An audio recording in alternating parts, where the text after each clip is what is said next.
Section 4.7. Please download from Blackboard the worksheet and follow along with example number 3. Example 3.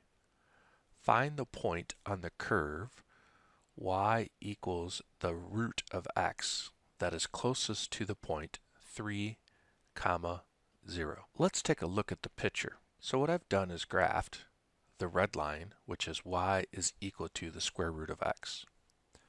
And this is the point 3, 0. What we are trying to do is find the point on this curve y equals square root of x that is closest in distance, or the distance is minimized, to this point 3, 0. So, how do we solve this problem? Step 1, what is the unknown? Well, the unknown is the point on the curve that is closest. And we're given the curve y equals square root of x, and we're given the point 3, 0. We draw a picture, which is the same as the graph that I showed a moment ago. Y equals square root of x, and the point 3, 0. Make notation. I have point 1, which is someplace on this line. Then I have point 2, which is 3, 0. So to find the distance between those 2 points, I use the distance formula, and I need to minimize that. x1 minus x2 squared plus y1 minus y2 squared, then take the square root, that's the distance. Step 4. Substitute to make a relation of one input variable.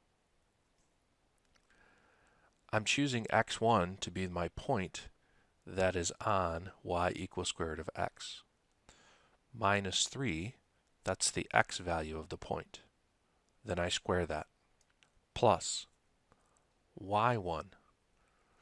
But y, which is equal to square root of x, I substitute y equals square root of x.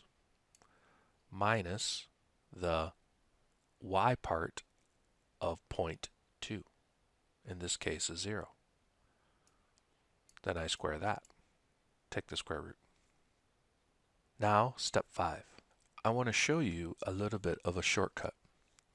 We need to take the derivative and set it equal to 0 and then solve for x. But look what I did first. I squared both sides of my distance formula equation.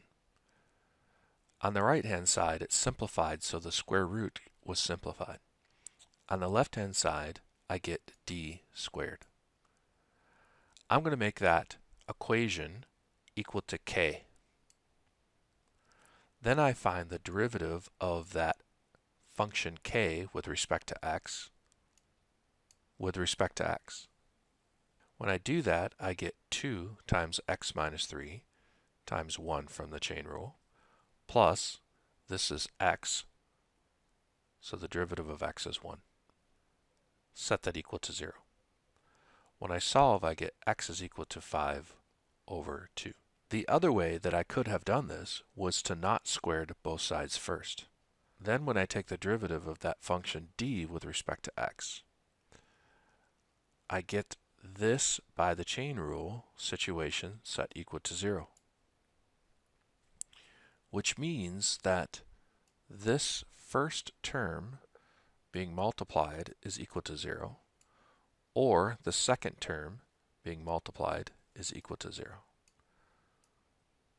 We already solved this part, x is equal to 5 over 2. That's the same we had from above. Now let's look at this other part. This 1/2 and then the square root of x minus 3 squared plus x underneath the square root. When we set that equal to 0, I simplify by multiplying 2 to both sides, so I get 1 divided by the square root of x minus 3 quantity squared plus x.